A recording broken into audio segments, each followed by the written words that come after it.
आज की वीडियो उन फीमेल्स के लिए है जो ब्रेस्ट फीडिंग करवा रही हैं बच्चों को, या लैक्टेटिंग मदर हैं, या फर्स्ट टाइम मदर बन रही हैं और कंफ्यूज हो जाती हैं कि प्रेगनेंसी के बाद वेट कैसे कम किया जाए या बेबी को ब्रेस्ट फीडिंग मिल्क प्रोडक्शन को कैसे इन्हांस किया जाए। अस्सलाम वालेकुम, मैं हूं आपका माहिर ग़िज़ाई डॉक्टर ज़ुबैर अफजल और मैं माहिर ग़िज़ाई हूं। आज का हमारा टॉपिक है कि ब्रेस्ट फीडिंग या लैक्टेटिंग मदर कैसे वेट कम कर सकती हैं आफ्टर प्रेगनेंसी और अपनी ब्रेस्ट फीडिंग को कैसे इन्हांस कर सकती हैं।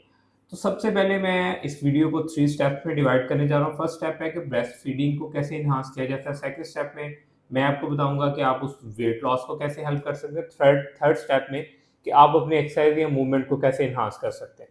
तो फर्स्ट स्टेप में जब भी कोई मदर प्रेगनेंसी के फेज से गुजरती है तो वो एटलीस्ट 8 टू 10 या 15 केजी तक वेट गेन करती है। उसकी वजह से वो परेशान हो जाती है। आफ्टर प्रेगनेंसी उसका फर्स्ट स्टेप यही होता है कि वो लैक्टेटिंग में मदर का कि वो ब्रेस्ट फीडिंग के साथ-साथ अपना वेट कम करे।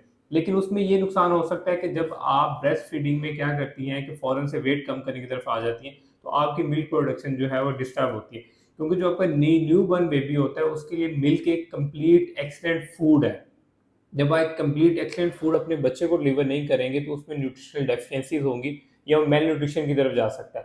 तो इसके लिए रिकमेंडेड है कि ड्यूरिंग आप ब्रेस्ट फीडिंग में आप वेट लॉस को जो है वो सेकंड अपनी प्रायोरिटी पे रखें। फर्स्ट प्रायोरिटी जो है वो बच्चे को लैक्टेटिंग या ब्रेस्ट फीडिंग करवाएं, वो आपके लिए फर्स्ट प्रायोरिटी होनी चाहिए। उसमें क्योंकि ऑलरेडी आपकी बॉडी को जो है वो कैलोरी सरप्लस मील्स की ज़रूरत होती है। जब तक आप कैलोरी सरप्लस मील्स नहीं लेंगी तब तक आप अपने बच्चे को कंप्लीट न्यूट्रिशन नहीं प्रोवाइड कर सकते। और कंप्लीट न्यूट्रिशन किन चीज़ों में होती है, उसके 6 कंपोनेंट्स हैं जो मैं रिसेंट वीडियो में ऑलरेडी बता चुका हूँ। 6 कंपोनेंट्स कौन से हैं? नंबर 1 दैट आपके protein, fats, carbohydrates, vitamins, minerals, prebiotics, probiotics, ये सारे आपकी कंप्लीट डाइट है। जब तक आप एक बैलेंस डाइट नहीं लेंगी, आप अपने बच्चे को वो न्यूट्रिएंट नहीं दे सकती। क्योंकि अगर आपका हाइड्रेशन लेवल कम है तो आपकी जो ब्रेस्ट फीडिंग में मिल्क प्रोडक्शन है वो उतनी ही कम होगी और आपका बच्चा डिहाइड्रेटेड हो सकता है। अब आ जाते हैं कि उसमें क्या-क्या फैक्टर्स आते हैं।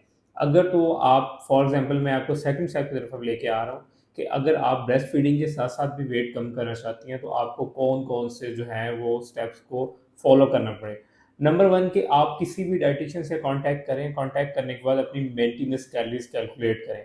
जो आपकी मेंटेनेंस कैलोरीज़ हैं, अगर आप उससे 100-200 कैलोरीज़ ऊपर भी ले रही हैं, तो उससे भी आपका वेट कम हो जाएगा और आपकी ब्रेस्ट फीडिंग जो है बच्चे की, वो भी डिस्टर्ब नहीं होगी। और उसमें 6 कंपोनेंट्स को अगेन आपने टॉप पे रखना है: protein, carbs, fat, prebiotic, probiotics, vitamins and minerals.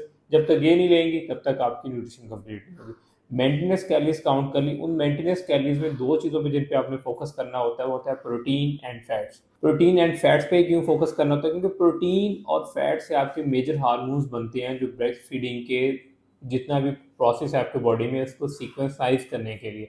Number 1 जो उसमें आपका एस्ट्रोजन बन रहा है, प्रोजेस्टेरोन बन रहा है, प्रोलैक्टिन बन रहा है, ये सारे हार्मोन जो है आपके प्रोटीन और फैट से बनते हैं। जब तक आपकी डाइट में अच्छी अमाउंट में प्रोटीन और फैट्स नहीं होंगे तब तक जो है वो आपके हार्मोन्स एक प्रॉपर अमाउंट में नहीं बनेंगे।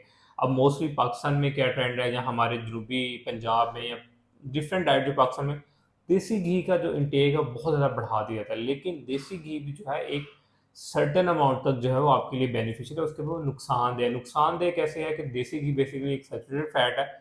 सैचुरेटेड फैट्स में वो फैट्स होते हैं जो रूम टेम्परेचर पे जम जाते हैं। वो आप एक लिमिट से ज़्यादा लेते हैं तो आपको कार्डियोवास्कुलर डिजीज़ या हार्ट डिजीज़ के चांसेस बढ़ जाते हैं। प्लस क्या है कि आप ओबेसिटी के रेट को उतना इंक्रीज़ कर देते हैं। तो नॉर्मली हमारे जो है वो प्रेगनेंसी के 6 मंथ्स में जो है वो फीमेल्स को एडवाइस किया जाता है वो जो घर की बनी हुई पंजीरियाँ खा लें, देसी घी खाएँ हर वक़्त 3-4 टाइम। उससे क्या होता है कि वो अल्टीमेटली वो वेट गेन करना शुरू कर देती हैं। उससे वो इस कन्फ्यूजन में भी चली जाती हैं कि प्रेगनेंसी के बाद वेट कैसे कम करना है। हाँ, आप देसी घी ले सकती हैं लेकिन उसको 2 टेबलस्पून तक लिमिटेड रखें, उससे ज़्यादा ना लें।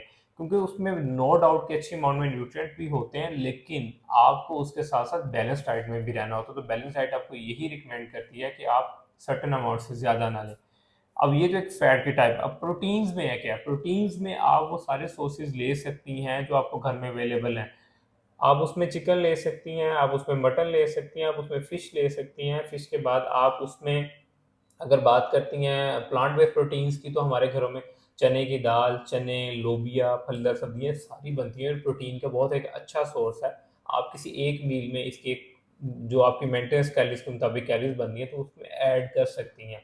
उससे आपको प्रोटीन्स भी मिलेंगे, प्रोटीन्स और फैट्स क्या करते हैं? प्रोटीन्स और फैट्स सबसे बढ़ के आपको स्टाइटी देते हैं। स्टाइटी से क्या होता है कि भूख आपको कम लगती है। ड्यूरिंग लैक्टेशन सबसे बड़ा मसला ये होता है फीमेल्स को भूख बहुत ज़्यादा लगती है। इसलिए वो फ्रीक्वेंट स्नैकिंग करती है। फ्रीक्वेंट स्नैकिंग में क्या कर लिया? कभी लेज़ खा लिया, कभी कोक पी ली, कभी दही भल्ले खा लिए, कभी समोसे खा लिए, तो उससे अल्टीमेटली आप जंक्स लेके अपना वेट गेन कर लेते हैं। अगर आपने फ्रीक्वेंट ईटिंग को इनको मैनेज ही करना है तो आप लाइक 3 मेजर मील्स में 2 स्नैक लेंगे तो उससे आपकी फ्रीक्वेंट ईटिंग भी कंट्रोल हो जाएगी। और दूसरा ये है कि आपको स्टाइटी भी मिलेगी जब तक आप प्रोटीन और फैट्स लेंगे।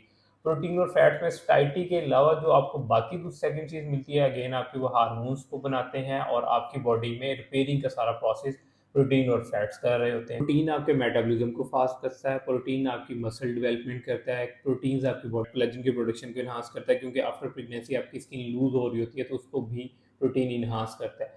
तो अगर आप प्रोटीन्स की एक अमाउंट को एडजस्ट करना चाह रही हैं जल्दी, तो 50 ग्राम प्रोटीन जो है आप ईच मील में लेंगी तो आपकी कंपनसेशन पूरी हो जाएगी। इसके बाद आते हैं कि एक कॉमन जो एक मिथ बेस्ड इंफॉर्मेशन है सर्कुलेट कर रही होती है कि फीमेल्स को जो है वो ऐसी फूड नहीं लेनी चाहिए जिससे उनको गैस प्रोडक्शन हो, और वो गैस प्रोडक्शन क्या कि ड्यूरिंग ब्रेस्ट फीडिंग जो है वो आगे आपके बच्चे में ट्रांसफर होती है और बच्चे को भी गैस। ऐसा कुछ भी नहीं है मेडिकली।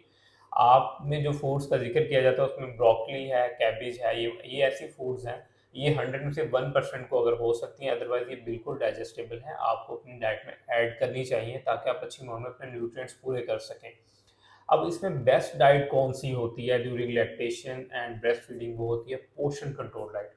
आप एवरी फूड ऑफ ग्रुप्स को खाएं लेकिन इन पोर्शन में खाएं और उसके साथ स्लाइटली मूवमेंट भी करें, लाइक 10 टू 15 मिनट्स मॉर्निंग में वॉक करें, 10 टू 15 मिनट इवनिंग में करें। उससे क्या होगा कि आप जो कैलोरीज है वो आपकी डेफिसिट में भी जाने की जरूरत नहीं पड़ेगी और साथ आप ये एक मेंटेनेंस कैलोरी में अगर वॉक करें तो आपका वेट लॉस भी उसके साथ साथ होगा। अब पोर्शन कंट्रोल में क्या चीज़ आ जाती है? मिसाल के तौर पे आपने सुबह जहाँ आप 2 स्लाइस ब्रेड के खा रहे हैं उसकी जगह आप 1 रोटी लें, उसके साथ 1 फ्राई हुआ अंडा लें, फ्राई अंडा नहीं ले सकते, 2 बॉयल एग्स ले लें। चाय या कैफ़ीन का भी कहा जाता है जी फीमेल को जो है वो नहीं लेनी चाहिए ड्यूरिंग ब्रेस्ट फीडिंग। चाय और कैफ़ीन जो है वो दोनों ही सेफ़ हैं।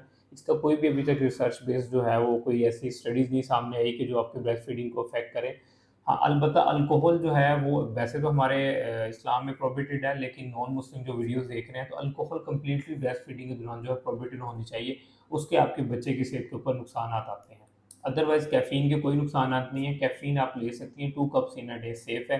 अब 1 कप वो ऐड कर लें। अब आपका मिड मॉर्निंग स्नैक आता है तो उसमें आप क्या करें कि एक दही का प्लेट ले लें, उसमें 2 बनानास मैश करके ले लें, आपको पोटेशियम भी मिल जाएगा आपकी एनर्जी एनहांस करने के लिए। प्रोबायोटिक्स मिल जाएँगे आपको योगर्ट की फॉर्म में।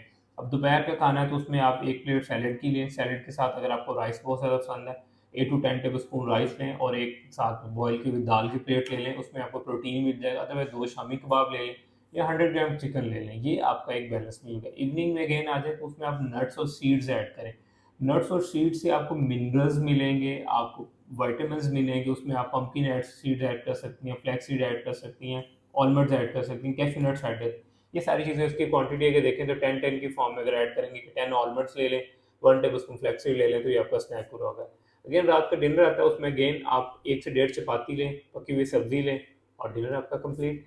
हाँ, अगर आपको कैल्शियम डेफिशिएंसी है तो आप 1 ग्लास मिल्क भी रात सोने से पहले ले सकती हैं। ये एक आपका बैलेंस मील बनेगा। इसके साथ 10 टू 15 मॉर्निंग में मूवमेंट्स और 10 टू 15 इवनिंग में बनेगी तो आप वेट लॉस भी कर सकती हैं। लेकिन ऑलरेडी एनीमिक हैं तो आप वेट लॉस को प्रेफ़र ना करें, बल्कि आप उस वक़्त अपने एनीमिया को ट्रीट करें और अदर कोई डिसऑर्डर्स हैं तो उनको ट्रीट करें।